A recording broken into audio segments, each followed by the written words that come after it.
1980, I was still attending the University of Lowell at Lowell, Massachusetts.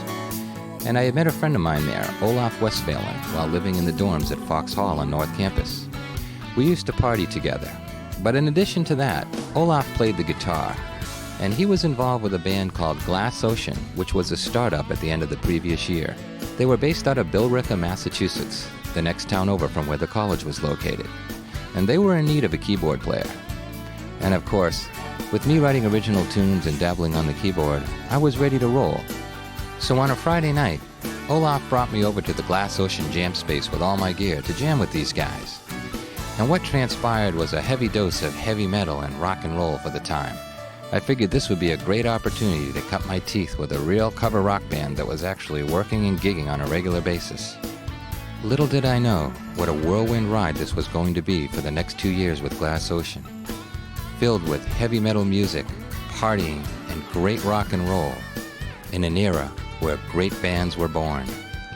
In March of 2005, I had the unusual opportunity to have a reunion of sorts with the lead singer from the band Glass Ocean, Brian Ryder.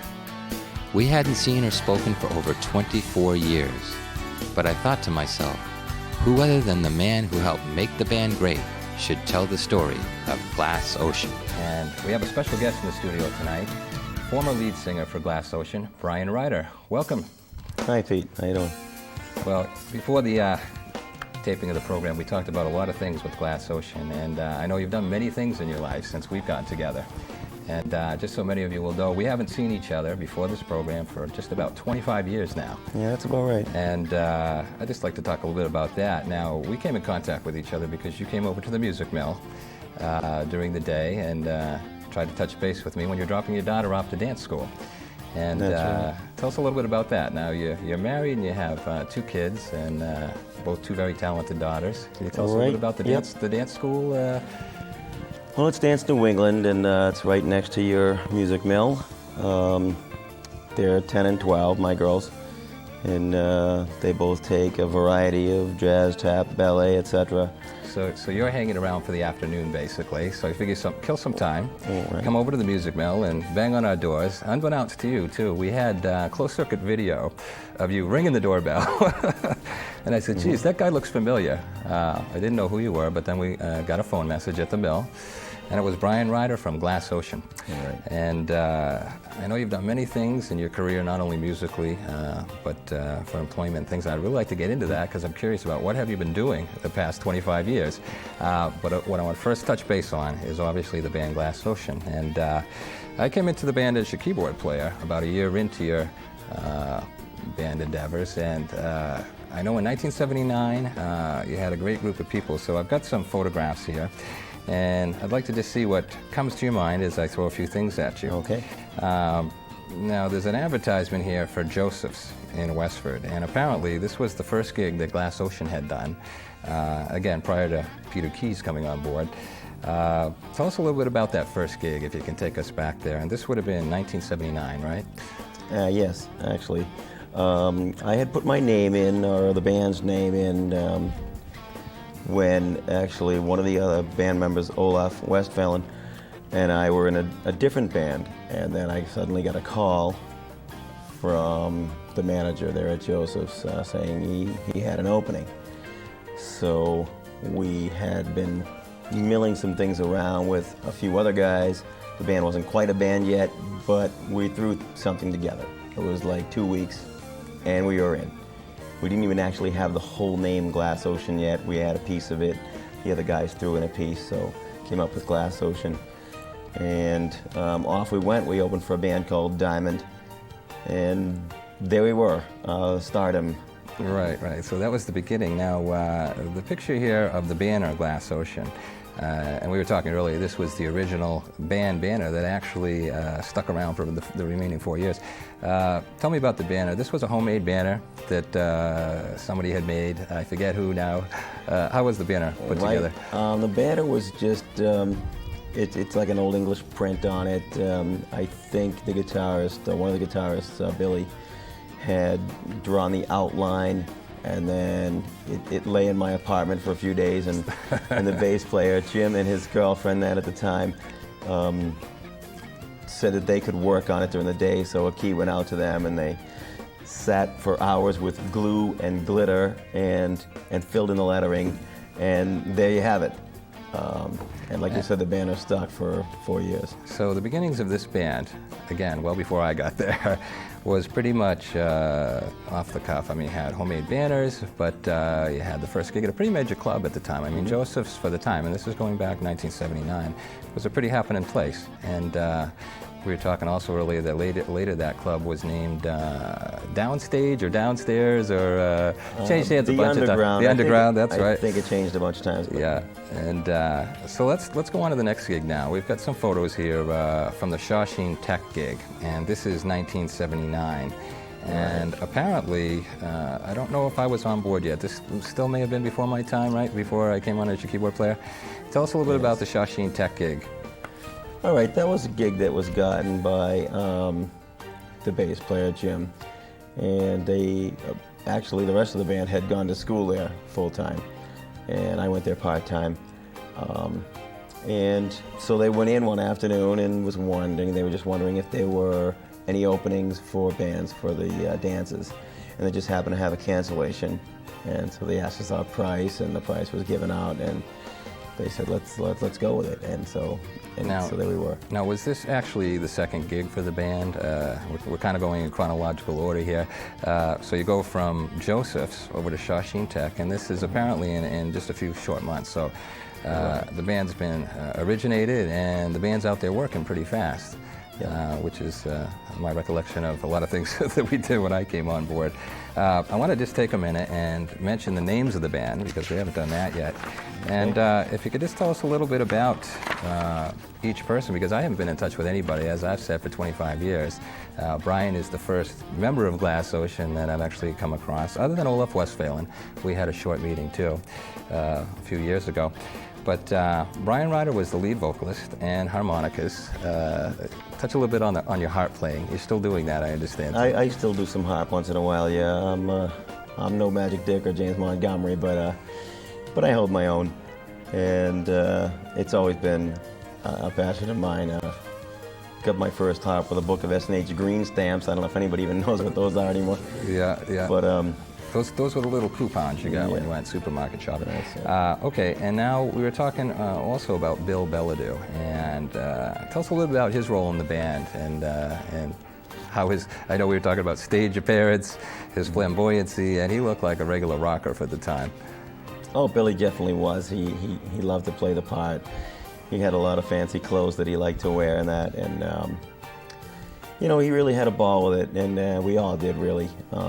Billy was basically in place with Jim and Bob Cook. Right. Now, Jim Hanley, bass and backing vocals. Right. Okay, and tell me a little bit what you remember about Jim in terms of the Glass Ocean days. Jim was kind of a quiet guy. It seems typical of bass players, I guess, a lot. They just kind of stand back and do their thing. And he was just like that. He was a joker, though. Basically off stage, we had a lot of fun. Right. After gigs and before. And we had Bob Cook on drums, and if I remember Bob, he was a heavy hitter. I mean, in terms of how people describe drummers, you can be a jazzer, you can be a light hitter, but Bob was a heavy hitter. I mean, you could feel his drums when he was playing. Tell us a little bit about what you remember about Bob from those days. Yeah, I think you're right on that. Bob definitely liked to hit him hard. I remember one time Bob got the bell portion of a school bell, and he thought, this would be cool. I'll put it on a stand, and then I'll hit it, But luckily for us, he tried it during rehearsal, and he whacked it, and the thing rang for so long that we decided that was not going to work. Yeah. But he was always into trying something new like that. Right. And we had Olaf Westphalen, who at the time was playing guitars, electric guitar. We'll talk a little bit later about how he switched over to the bass and some of the other things he's been doing. But tell me what you remember most about Olaf and his participation in the band. Olaf was a really good guitarist. I remember one time we were going to learn a song called Give Me 3 Steps by Leonard Skinner. And he had never heard it before, or just barely heard it, but never played it before. And so he said, well, we were practicing in my folks' basement at the time.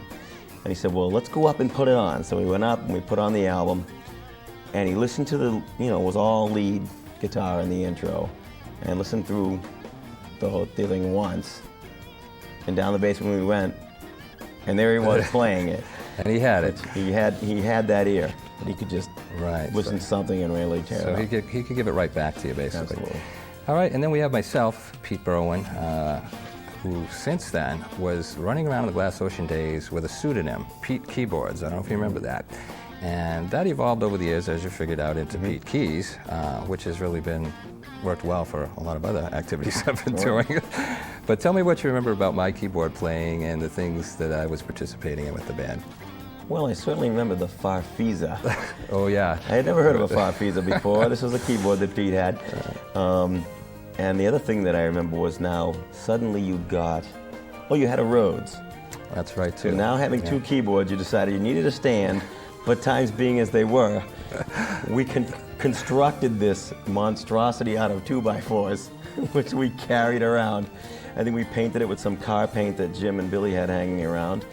And that is amazing, and by today's and standards, it was the double by key. today's standards, that would be considered just too big to lug around. Oh, absolutely.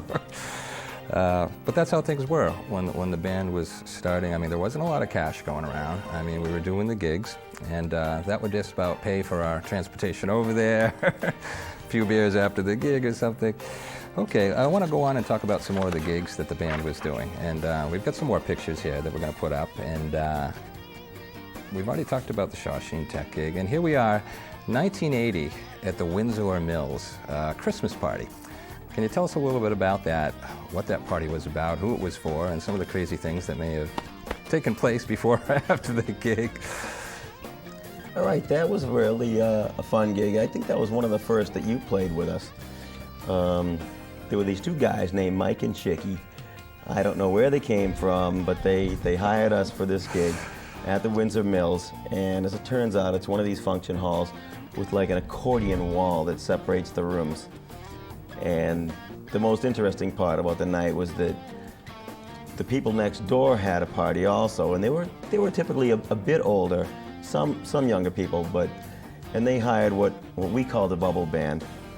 And I guess we were drowning them out at points, and their bartender was complaining that his glasses were rattling off the shelf, etc.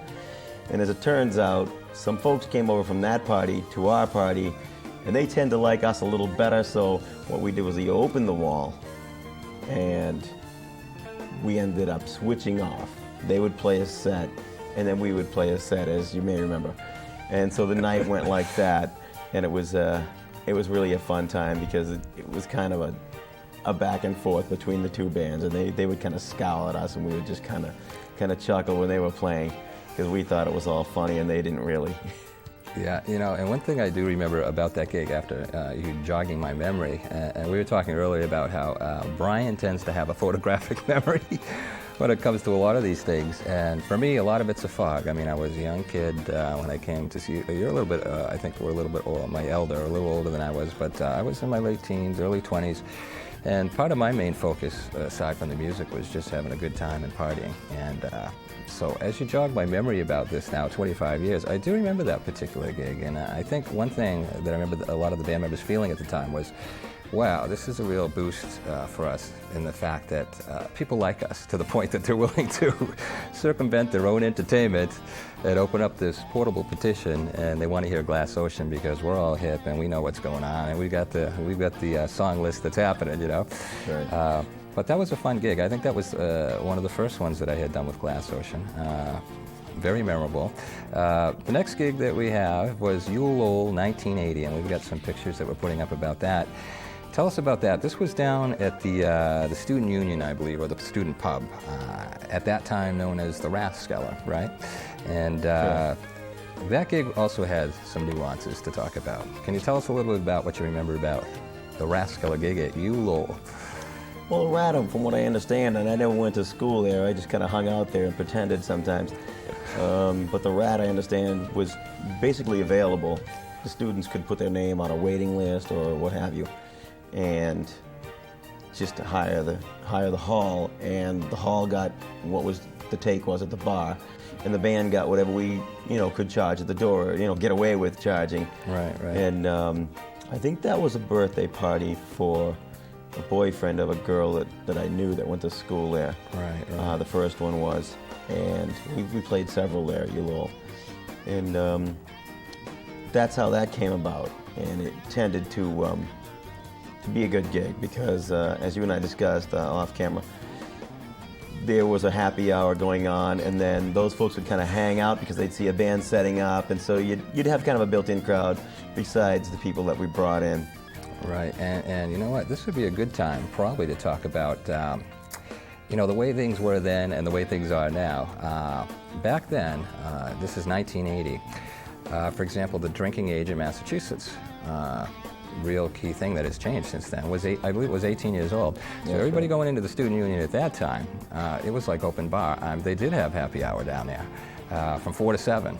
So, well, half of the students are down there partaking in their, liquid refreshment. By the time our gig came along, which was a little later in the evening, bar's already filled with people, and then you got the birthday party people coming in, and you had remembered that there was standing room only, waiting line out the door, people handing whatever ID they could to get in to see this band.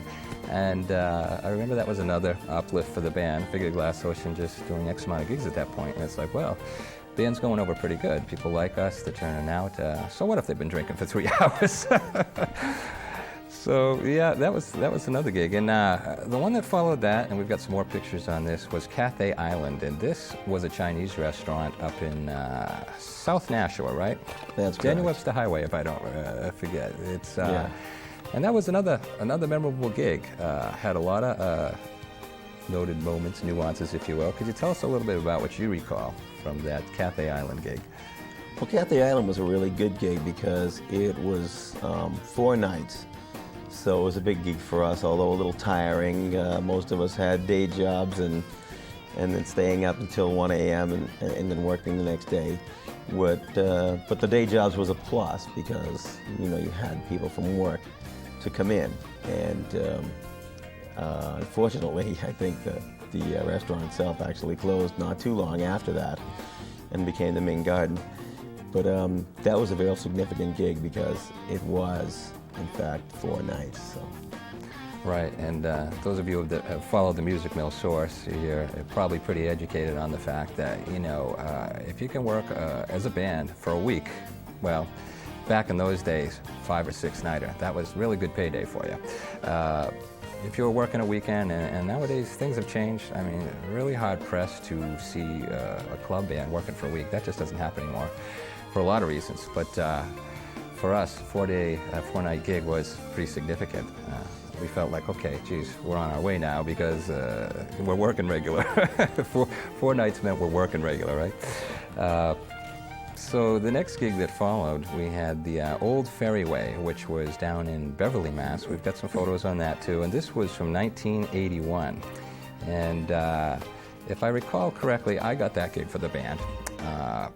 And I forget what the circumstances were. That was pretty much, from what I remember, a heavy metal club. They had pretty much live bands in there all the time. Again, the same circumstance, young crowd. Tell me what you remember about the Old Ferry Way right down there by the Salem-Beverly Bridge, if I don't recall. That's this across from the McDonald's. I don't know if it's still there or not. On the Beverly, Mass-Salem line. So tell us what you remember about that gig. Well, as you said, I believe you got the gig for us there, and it was a pub, kind of a pub atmosphere. But and I didn't really know much about the other bands that had played there, but some of the stuff we played was heavy, some of it wasn't. It tended to go over well. Right. And we had a friend that came up and sang. She was a ULO alumni also. Right. And she used to come up and sing with us once in a while, and do. I think we used to do White Rabbit. Right. Yeah. By the Airplane, and that was one of the moments I remember from that gig. Okay, and you mentioned some of the following or the groupies, and Glass Ocean was unique in the fact that it had a combination of people following the band. I mean, we had some groupies, we had fans, but occasionally those fans and groupies would join the band and become tentative singers, as we were talking about. And let's see, I want to talk about the Jacqueline's gig, because this is a funny gig. It's got a funny story to it. This was a gig that I had booked for the band in 1981. Jacqueline's was a nightclub which primarily was a disco club. And keep in mind, the band at this time, this is 1981, we had just come out of the disco era. Disco was basically, determined to be dead at that time. But here was this club located in the Best Western, which was a disco club, looking to do something to turn the club around. Nobody was turning out for disco anymore, and I approached the bar manager there, and he was willing to take a chance on the bill of goods I sold him, which we were talking about was, what you need is rock and roll. Disco is dead. So tell us a little bit about what you recollect about that gig over there at Jacqueline's. Well, the worst part about it was, let's go to the bad first. Yeah. The worst part about it was, as you say, it had just switched over to a rock and roll club, and there was no advertisement. And the manager happened to tell us that after the fact, that he thought we were going to be doing the advertising for his club. Yeah. So basically there was my wife at the time and a friend of hers and a couple that happened to be staying at the hotel as our audience. Now the upside was that there was a lot of really good lighting effects they in there from the disco, and the DJ that was playing in between our sets was happy to play around with those for us. So it was really fun in that way, and the stage was huge, as I remember. Right. But in fact, I do remember putting you up on one side. There were lifts on either side of the stage, and I think you went up on one side, and I think Jim stood up on the other side. Yeah, what was good about the stage, from what I remember too, is there was already like drum risers, platforms, and I think where it was a disco club, they used to have dancers and all sorts of things going on these platforms.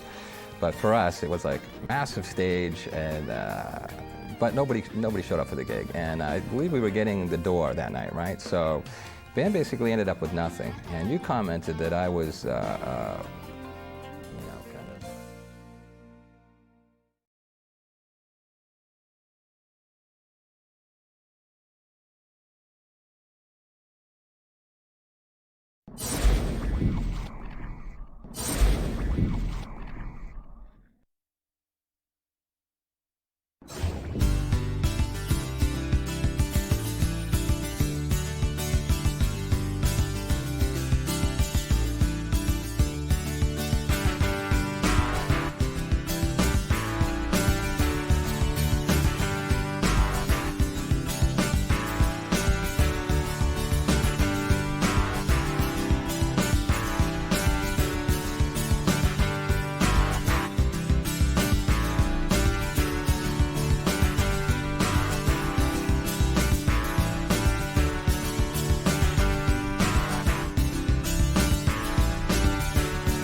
Many of the theme songs for this television program were written and produced by Peter Keyes Burwen, who writes songs before they become hits for the commercial music industry. Now with over 400 songs in catalog unpublished and available, stream Peter Keyes Burwen music at any of the websites shown on the screen. This program was partially produced in cooperation with the New England Music Mill Rehearsal Complex, the home of many of New England's premier bands and musicians. For band and musician rehearsal space, contact the phone number or website shown on the screen.